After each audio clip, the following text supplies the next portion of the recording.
Oui, bonjour tout le non. Oui, bonjour tout le monde. J'espère que vous allez bien. Pour ma part, ça va nickel.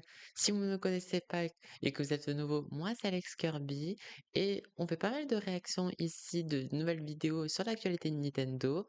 Aujourd'hui, on va découvrir du coup le nouveau trailer enfin de Splatoon Raiders parce que la dernière fois qu'il y a eu des extraits, bah, je crois qu'il n'y en a eu qu'une seule fois et j'étais totalement choquée parce que du coup, ça va être un peu un jeu spin-off, j'ai l'impression. Du coup, ça va être un jeu qui, voilà, c'est pas un Splatoon 4, je considère ça surtout comme un spin-off où j'ai l'impression que ça va être un peu comme un Splatoon aventure en solo. Ça va être très bien, en tout cas j'espère, en tout cas je croise les doigts, mais en tout cas moi je sais que je vais forcément y jouer parce que l'univers de Splatoon m'intéresse énormément, surtout pour le lore, pour l'histoire, les amis. Donc j'espère que ça vous plaira. On va découvrir ensemble. Je n'ai pas regardé une seule seconde des vidéos, des extraits, etc. On va regarder ça en first reaction. Donc j'espère que ça vous plaira, les amis. Et bien sûr, n'hésitez pas à me suivre également sur Twitch où je stream plein de petits jeux. En ce moment, quand vous voyez cette vidéo, quand la vidéo sortira, je serai en train de jouer à Tomodachi Life, une vie de rêve, un jeu incroyable.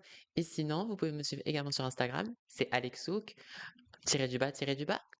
Ainsi, on est parti pour regarder le trailer. J'ai ce trop hâte. J'espère que ça va aller au niveau du son.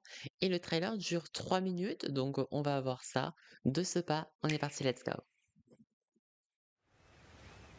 Du coup, on rappelle, ceux qui gèrent au niveau du graphisme de Splatoon, c'est également ceux qui gèrent Animal Crossing New Horizons à l'époque, hein. Et du coup, il y aura bien le retour de Pasquale, Engie et Rémi, donc ça va être trop bien. De toute façon, l'ambiance me rappelle énormément le jeu qui s'appelle Raft, pour ceux qui vous connaissez.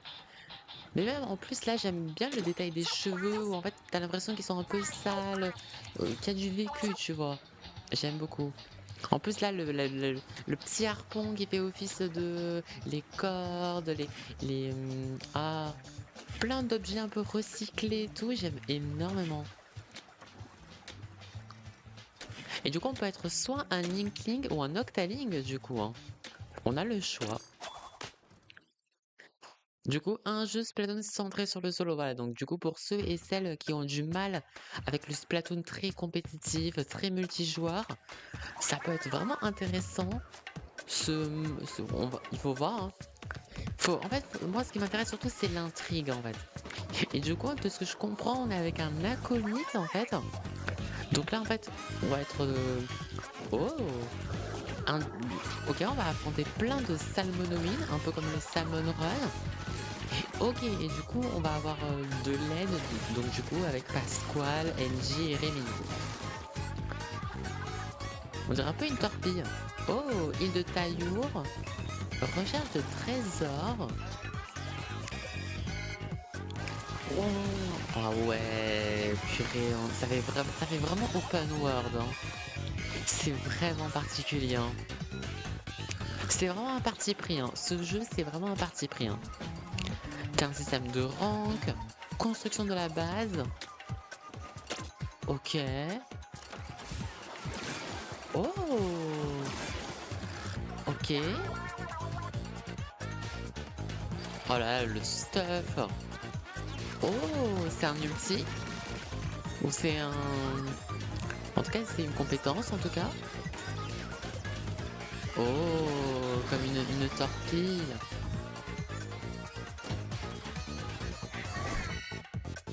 Eh ben, dis donc. Oh, ah ouais, donc du coup, tu peux customiser en fait des compétences de tes armes, etc. quoi. Ah, on va pouvoir contrôler Rémi en direct.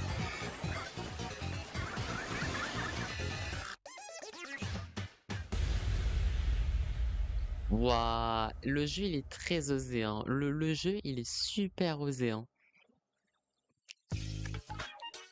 Et du coup, il y aura également du coup des amiibo qui sortiront du coup en même temps que la date de sortie du jeu, qui est autre que le 23 juillet. Ok. Bah en vrai, intéressant le jeu. On va dire que Moi, ce que j'ai surtout peur, en tout cas, de Splatoon Riders, c'est, bah, du coup, le côté, bah, du coup, c'est vraiment, une histoire, bah, voilà, tu sens qu'en fait, c'est un spin-off, en fait. Tu sens vraiment que le jeu se veut spin-off, mais du coup, moi, ce qui me fait peur, c'est que j'espère que, voilà, le jeu soit pas trop répétitif, voilà, parce que, du coup, j'ai l'impression qu'on va affronter, du coup, des salmonoïdes, on va affronter des salmonoïdes, on va affronter des ennemis et tout, mais du coup, c'est pas vraiment comme les DLC, par exemple, Octo Expansion, notamment dans Splatoon 2 que j'ai énormément aimé. Heu, Moi, ce que j'ai juste peur, c'est vraiment la durée de vie, en fait, du jeu. Parce que en fait, OK, c'est un open world, donc du coup, ça va être très vaste, ça va être très varié et tout. Mais j'espère que dans ces différentes sections de ce open world, bah, j'espère que ça va être assez varié, que ça va être malgré tout fun et tout. Il y a quand même toujours ce côté un peu compétitif, voilà. Mais ouais, en vrai, à tester. Franchement, c'est vraiment à tester. Moi, ce qui m'intéresse vraiment, c'est le lore. Vraiment, ça va être super intéressant. Bah, du coup, de comprendre un peu mieux, bah, du coup, qu'est-ce qu'ils font là, en fait? Genre, c'est quoi leur objectif, en fait, d'être ici? Mais en tout cas, le jeu est vraiment très, très bien. Le jeu est visuellement est beau. À certains moments, le jeu, il est un peu terne parce que de toute façon, les couleurs, comme on le voit dans cette image, c'est très vert, mais un vert foncé, un peu couleur algue, on peut dire ça comme ça. Donc, c'est très particulier, hein. C'est très, très particulier. Je pense que ce jeu va peut-être, pour moi, c'est un parti pris. Soit ce jeu, en fait, il va diviser les fans, soit, bah, du coup, ça va, bah, du coup, faire rentrer des casual players ou des gens, en fait, qui ont peut-être joué au premier, par exemple, les 2 premiers Splatoon, mais ont très vite fait le tour un petit peu de ce jeu et n'ont pas été trop embarqués par Splatoon 3. Voilà, il peut y avoir plein de schémas, de cas de figure, mais franchement, je suis intéressée. Vraiment, je suis quand même intéressée. Pour le moment, pour le moment, j'avoue que je reste un peu sur ma faim. J'avoue que je reste un peu sur ma faim. J'ai pas le waouh, qu'il m'aurait fallu, mais entre guillemets, c'est du peu des images qu'on a vues de l'époque. C'est ce que je m'attendais, quoi, c'est ce que je m'attendais. Par contre, moi, ce que je m'y attendais pas, c'est vraiment au parce que moi, je suis très fan de personnalisation. Moi, ce que j'aime énormément vraiment, c'est, les différentes coiffures. Donc du coup, on peut être, masculin, avoir une coiffure un peu plus masculine, féminine, inkling ou octaling, du coup en poulpe, calamar ou poulpe. On peut, voilà, se faire couper les cheveux et moi, ce que j'aime vraiment, c'est vraiment le détail. Bah, du coup, vraiment les ordures, le côté un peu recyclé, pêche et cetera. Genre, par exemple, là, à la place du chouchou, de l'élastique que tu mets autour des cheveux pour les chignons, c'est remplacé par un harpon. Là, du coup, c'est des petites cordes. Là, du coup, c'est un filet de pêche. Là, du coup, là, c'est comme oui, des emballages plastiques de bouteilles. En plus, avec les petits détails. Là, non, mais ça, c'est hilarant. Genre, ça, c'est tellement drôle. Genre, ça, c'est vous savez, genre, les ports, c'est pas du tout des ports USB. Mais vous savez, genre, les ports sur vos télévisions où t'as la couleur rouge, blanc, jaune. J'aime bien le petit détail. J'aime beaucoup ce petit détail. Et ça, j'avoue que j'aime trop. Ça fait vraiment, ça fait vraiment comme des pendentifs un peu spirituels et tout. Je trouve ça très, très beau. Les petits détails et tout. Oh, avec le petit canard et tout, trop chou. Trop chou. On peut customiser la couleur des yeux. Je pense pas qu'il y a de nouvelles couleurs de yeux par contre. Je pense que c'est toujours les mêmes. Je crois que c'est toujours les mêmes couleurs. On n'a pas de nouvelles couleurs de yeux, tout simplement. Et voilà, on a le petit, open world qui se crée.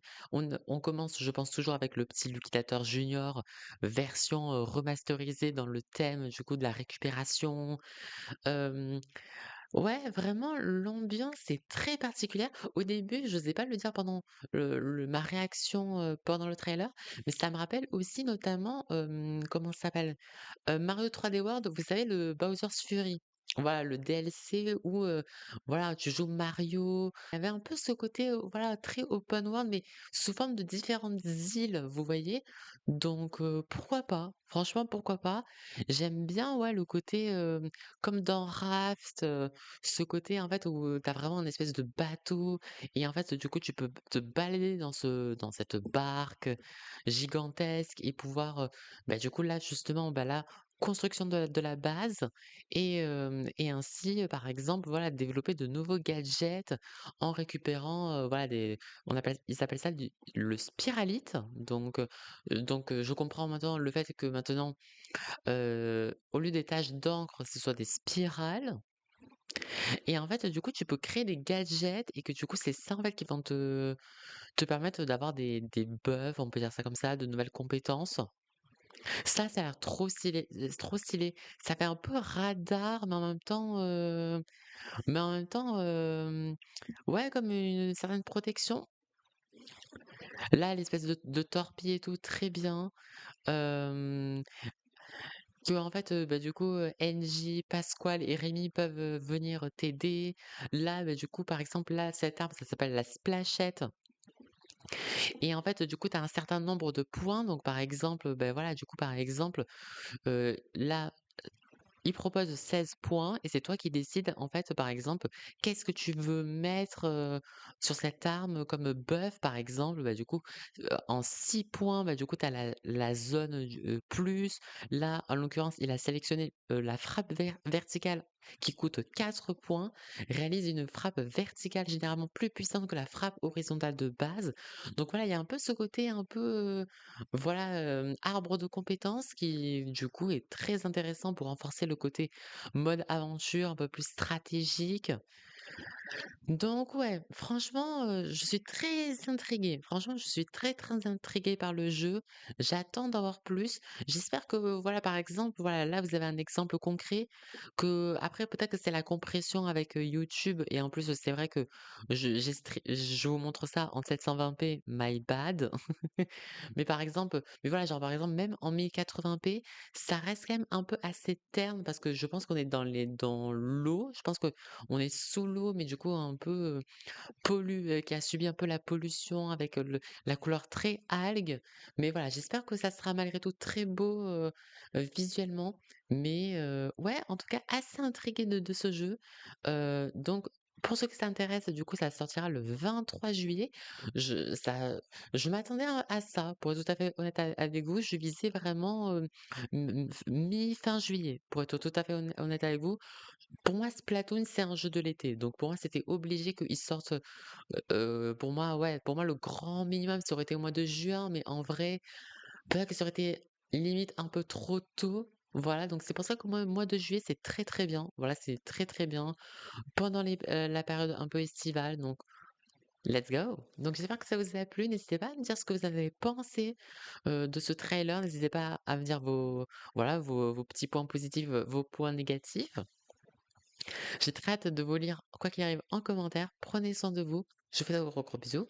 Et n'oubliez pas de vous abonner, d'activer la petite cloche et de me suivre sur les différents réseaux, Twitch et Instagram.